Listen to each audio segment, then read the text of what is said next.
Hi, this is Thunder E from Booredatwork.com, and today we'll be doing a full review of PhotoDirector 3.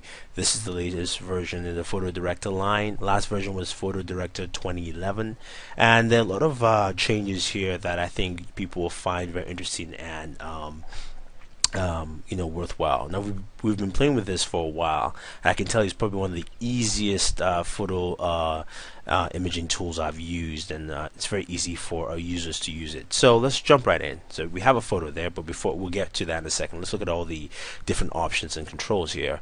At the very top, you have your file option, which you can import photos, export, save as, delete selected photos, new projects, open project exports, and go into your preferences. You have general preferences, you have a project director zone, file handling, and so on and so forth. Maximum file size 1 gigabyte, which is pretty easy.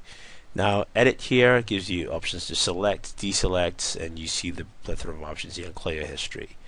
Photo, you can rotate the photo itself in question. You can also access some of this through your right click button on your mouse. Your view mode, full screen monitor, set background color, which right now we have at gray. We can go dark gray if we want to, and of course help. You do have your back and your front buttons, and then of course this brings you back to your preferences again. Now you can see there are a couple of tabs. The very top tab is your library tab. This is gives you access to your library collection where all your photos are stored, wherever you set those preferences at, and also you can import to your library, as you can see below here. Next is the adjustment tool, which allows you to manipulate and make adjustment changes in any form or fashion to your photo, and I'll show you that in a second. You have your edit here, which allows you to do editing tools from people beautification all the way to photo effects, some removal tools, and also including adding watermarks. You have slideshow and you can print.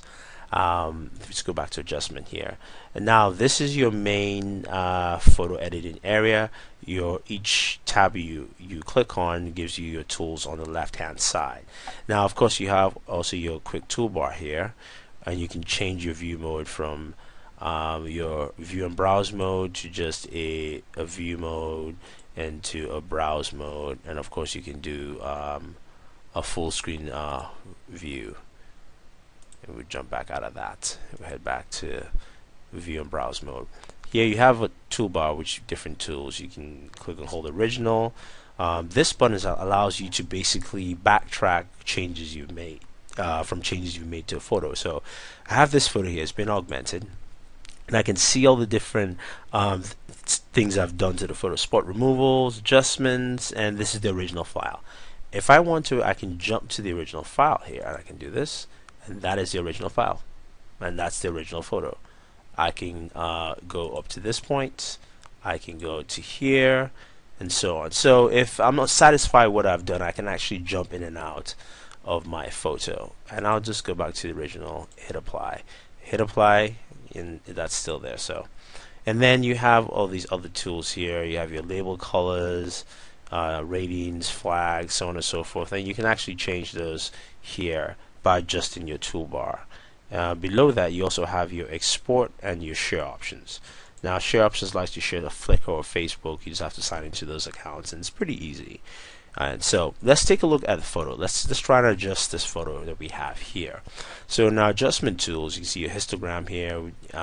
If you're not a if you're not big into heavy adjustments and things like that, there's still ways for you to do this on a more minimalistic level, so you don't have to be professional. But I will suggest you should play around with it, because I think it's fun and you can actually get better shots of your pictures. You can crop photos, red eye spot removal, and things like that. Here's your tone, and this is like the tone wizard which you can hit, and that can change the tone automatically for you. Or in this case, I can just go back again and apply and adjust. I can change different things in my tone. I can change the exposure light if I want to automatically.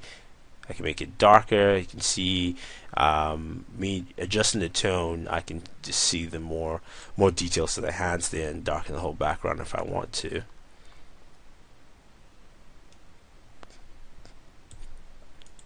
let's bring this back to 0 here.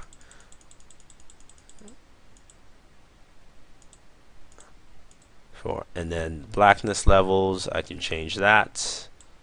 I can change the highlights. I can even change my brightness levels too, and my contrast. So you can change all those. The clarity, I can change the vibrance. You can see how you can affect different aspects of the photo, even the saturation too. So there's a lot you can do with it where you can actually make things pop out a little more. So I've made some changes there, and I can scroll down, and now I have my curve here, which I can actually apply more highlights and lights and dark shadows to region. I can do that here per region with highlights, top to bottom, or I can actually just do it overall by just actually clicking on the curve, and you can see how I expanded it and darkened and adjusted it. Now I like that, I like what I see here, so I'm going to keep that. But you can see there's so many adjustment tools, and you can play around and get the right settings for your photo. So for instance, you can also look at color changes. So any blues around here, let's see if we can affect some of the blues. So you can see the blue colors there dark, and then we can adjust them to be lighter and whatever tones we want to. The magentas on screen, there's no magenta, so it only affects the colors that are actually on screen. This yellow, so the yellow, this yellow name tag, let's see if we can adjust that, and you can see it's a little brighter, and even the HDMI port here on the FXI photo actually tones up. You can see how that actually sharpens more. So I want that to pop out more, so I'm going to leave it that way. Now on the magnifying side, we can adjust the sharpness of the photo. So we want to make it a little sharper.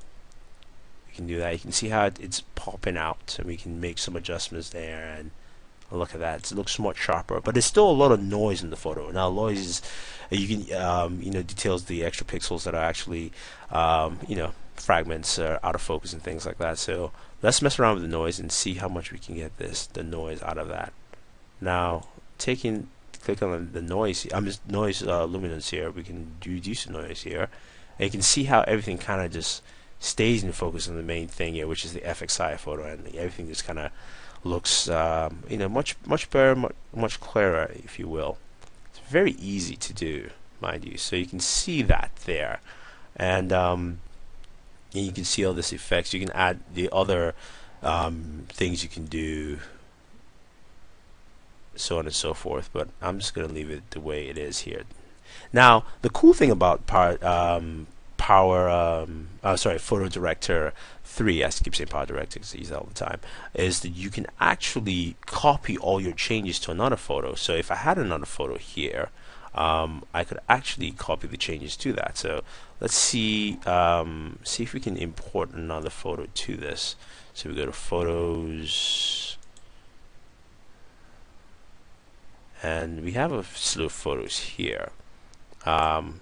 This is the Kana mouse from Steel Series. We haven't done a review yet, but it should be coming up soon. So we keep current location, exclude duplicates. Actually, no, let's finish what we have, and then we'll do that. But you can copy your settings, and you can actually paste them automatically to other photos altogether, and that's pretty cool. Now if we go into the edit section, we can actually add a template. We can create a template. It's very easy. Creating templates is actually just adding the photo template photo, and that's one way we added there for Board Fem. And we just go back, which is a watermark, and we can go here. We already have pre-made templates, and there, border work logos on there. From here, we can add that, and we can output the photo. Output just simply means exporting, and we're going to export the photo. We can export to any folder we want, and we can actually just put in a subfolder, name a subfolder for it. We'll call this review photo, and we'll export it right there. It's exported, and that's it. Now the cool thing also about PhotoDirector 3, it supports multi-user formats. So these are some of the raw formats it supports, and you can see it right here, all the way from the Canon down to Ricoh. all the different raw file formats it supports natively on the system. So besides your JPEGs, your JPEGs, PNG files, these are also files it supports from these different camera bands. So if you do have these cameras, it gives you full support for those. Now, also you do have some people beautification tools. So let's bring some photos in and let's do some work with that. So we go into import, we go to photos. Let's look for a Thunder E photo here. See if we have one available.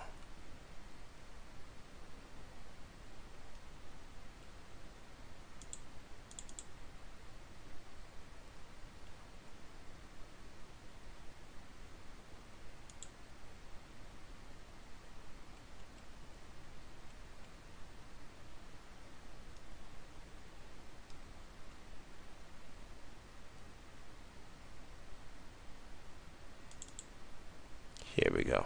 So we have this photo of Thunder E. We will import it in there.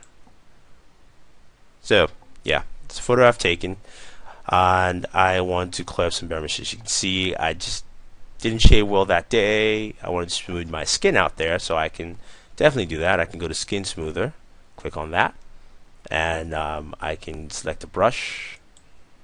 It's show you just before and after. Brush settings, erase tool. This is the brush. Pick my brush size.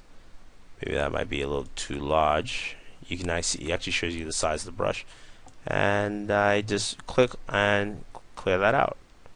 Now you can see how that's taken away all those blemishes. Looks much cleaner there. You know, I keep the beard, like my beard. Clear some of that out. You know, leave some in there. Also the top here, I just want to clean this up a little bit. It's a very easy tool to use. You can actually just click and clean, and that's pretty much it. You can also fit it to edges so that it actually just stays to the edge. And if you want to do detail fine tuning, you can also do that too. And you can see it's all cleaned up very nice. So with that, we can also go back. We can also take out wrinkles. Don't really have that many wrinkles, but you see it's going to take some time to load. And tool, size, take out some underneath there, underneath the eyes. Do done. Take that out. And let's see. Didn't do that too well, but the whole idea is to take that out entirely. So I'm actually go back on that. But you get the idea of the wrinkle remover. You know what? Yes, because that work wasn't that great.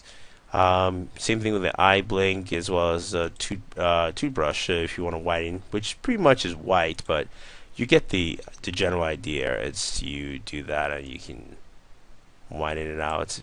That's more like a close-up smile at this point, but of course we can take that out.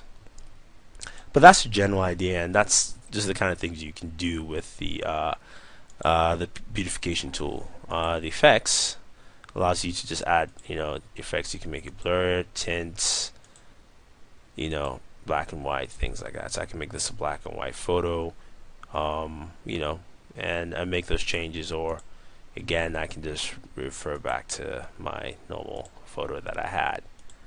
Head back here, object removal or background removal. So I can take myself out of this photo, use the pen tool, and just kind of align it. This is just me doing quick work of it.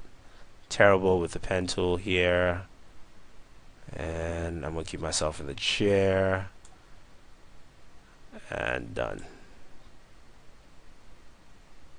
And now I've taken myself out of the frame, so I'm actually out of this picture entirely. Oops, let me just zoom back out.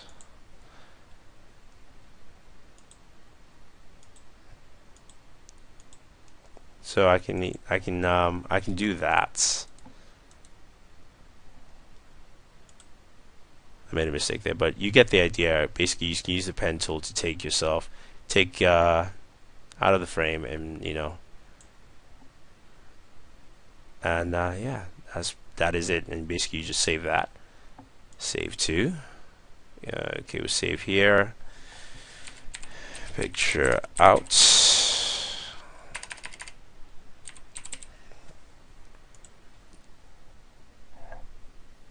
That's saved. So it takes some time to save, but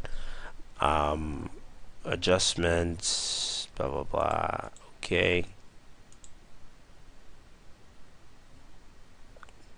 I didn't move it out, but that's pretty much what it is. So head back. Same photo. We can remove background, which is same thing applies. You can either use the smart tool, or you can actually manually do it. So it's best to use the smart tool. And we do this, and the smart tool allows you to just map it around, and that helps you. So there we go, and apply. Background's out, and then I have that, and I can save this photo, and I can use it for something else. Me alone, just whatever.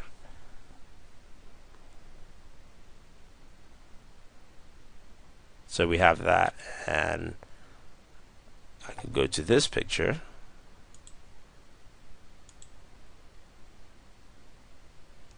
and I can actually add I can add that photo here if I wanted to, and so on and so forth. So that's pretty much an easy way of doing that. But I wanted to show you guys quickly how to transfer edits or adjustments from one photo to another. So let's go to this photo here. Let's make some quick adjustments. Let's go up. Look at the sharpness, make it a little sharper. Take out some of that noise. There. Let's darken the tone a little bit. It's a little too bright. Here. So we can do that. And we can copy this, and this shows you all the things you want to copy. You can unclick certain things if you don't want them. You hit copy, you highlight your next picture, and all you have to do is hit paste, and voila, same edits on two different pictures, if you will. So that's the general idea with PhotoDirector 3. There's a lot of benefits to this tool. It's very easy, very useful. I use it all the time, especially with photos for border work, and I think it's a very solid piece of software overall. There's more to it that I could show you, but this is pretty much a review, and I want to touch over most of the key things that you have with PhotoDirector. So if you guys have any questions or any comments, let us know.